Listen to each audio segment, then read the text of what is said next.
திமுகவினுடைய தலைவர் முன்னாள் முதல்வர் மு க ஸ்டாலின் அவர்கள் வந்து இந்த ஆட்சி 5 ஆண்டு காலம் நீடிக்காது அப்படின்னு சொல்றாரு. சொன்ன அடுத்த 2 நாட்கள்ல வந்து இப்படியாக எம்எல்ஏக்கள் வந்து ராஜினாமா செய்யறாங்க அப்படிங்கிறது வந்து அவர் சொன்னதுனாலதான் இது நடக்குது அப்படின்னும், அதை திசை திருப்புறதுக்கு பல இந்த விவசாய கடன் தள்ளுபடி அப்படின்ற ஒரு அறிவிப்பு வருது. இப்படிதெல்லாம் வந்து திசை திருப்பல்களா இருக்கு. இப்போ குதிரை படம் நடந்தது உண்மைதான் அப்படின்னு வந்து அதிமுக இருந்தும் அதற்கான தகவல்களும் செய்திகளும் சொல்றாங்க. சரி, உங்களை கேட்குறேங்க, திருமாவளவன் ஒரு பேட்டி கொடுத்தாரு பார்த்தீங்களா? இவங்கெல்லாம் மாறுறதுக்கு முன்னாலேயே தாவேக்கு அதிக சீட்டு வந்த உடனே திமுகவும் அதிமுகவும் சேர்ந்து அவங்க ஆட்சி அமைக்கணும்னு சொன்னாங்க.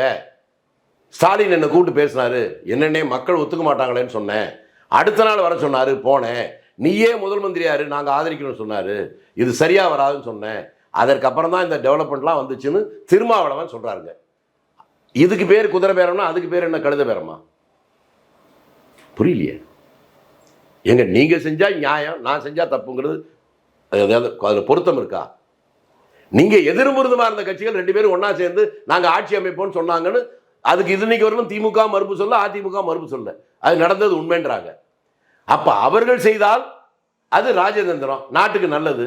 இந்த தனி மனிதர்கள் ராஜினாமா பண்ணா இது துரோகமா? அதை நான் ஏற்றுக்கொள்ள தயாராக.